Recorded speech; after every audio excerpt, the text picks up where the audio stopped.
తాకట్లో ఉన్న బంగారాన్ని విడిపించి ఆ రోజున మార్కెట్ ధర కట్టి మిగిలిన డబ్బును మీకు అందిస్తుంది కొమ్మూరి గోల్డ్.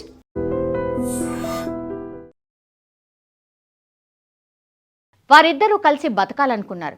7 అడుగుల బంధంతో ఒక్కటవ్వాలి అనుకున్నారు.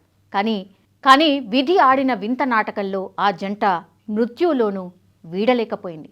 కళ్ల ముందే భర్త చావు బతుకుల్లో కొట్టుమిట్టాడుతుంటే చూడలేకపోయింది ఆ ఇల్లాలు. ఆయన లేని లోకంలో తను ఉండలేను అంటూ తనువు చాలించింది. చివరికి విధి వెక్కిరించిందో ఏమో తెలియదు, కానీ భార్య వెళ్ళిన 6 రోజులకే ఆ భర్త కూడా కన్నుమూశాడు. ఏడాది తిరక్క ముందే ఆ పచ్చని సంసారంలో మృత్యు చిచ్చుపోసింది అని చెప్పొచ్చు. గోదావరి ఖనిలో జరిగింది ఈ సంఘటన.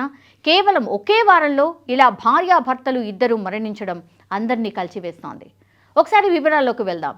మంచిర్యాల జిల్లా తాండూరు మండలం చంద్రపల్లి గ్రామానికి చెందినటువంటి కంబాల నరేష్ కేవలం 34 సంవత్సరాలు సింగరేణిలో ఉద్యోగం చేస్తూ ఉన్నాడు. ఇతనికి 14 నెలల క్రితం గొల్లపల్లికి చెందినటువంటి మమత, ఆమెకు కేవలం 29 సంవత్సరాలు మాత్రమే. వీళ్ళిద్దరిది కూడా ప్రేమ వివాహం. వీరిద్దరూ గోదావరి ఖనిలో అద్దె ఇంట్లో ఉంటూ ఉన్నారు.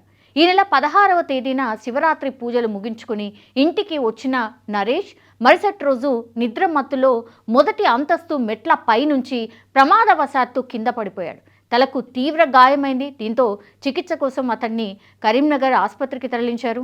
నరేష్ బతికే అవకాశాలు తక్కువని డాక్టర్లు చెప్పడంతో భార్య మమత తట్టుకోలేకపోయింది. తన భర్త కోలుకోడనే బాధతో ఈ నెల 17వ తేదీన ఆమె ఒంటిపై పెట్రోల్ పోసుకొని ఆత్మహత్య చేసుకుంది. దురదృష్టవశాత్తు ఆసుపత్రిలో చికిత్స పొందుతున్న నరేష్ కూడా ఆదివారం తెల్లవారుజామున చనిపోయాడు. పెళ్లైన ఏడాదికే ఇద్దరు చనిపోవడంతో 2 కుటుంబాల్లో తీరని శోకం మిగిలిందని చెప్పొచ్చు. మరోవైపు మమత తండ్రి ఫిర్యాదు మేరకు నరేష్ కుటుంబ సభ్యులపై కరీంనగర్ రూరల్ పోలీసులు కేసు నమోదు చేశారు. వరకట్నం కోసం వేధించాడని, ఆసుపత్రి దగ్గర కూడా తన కూతుర్ని దూషించారని ఆయన ఆరోపిస్తున్నారు. ప్రస్తుతం పోలీసులు ఈ ఘటనపై దర్యాప్తు అయితే చేస్తున్నారు.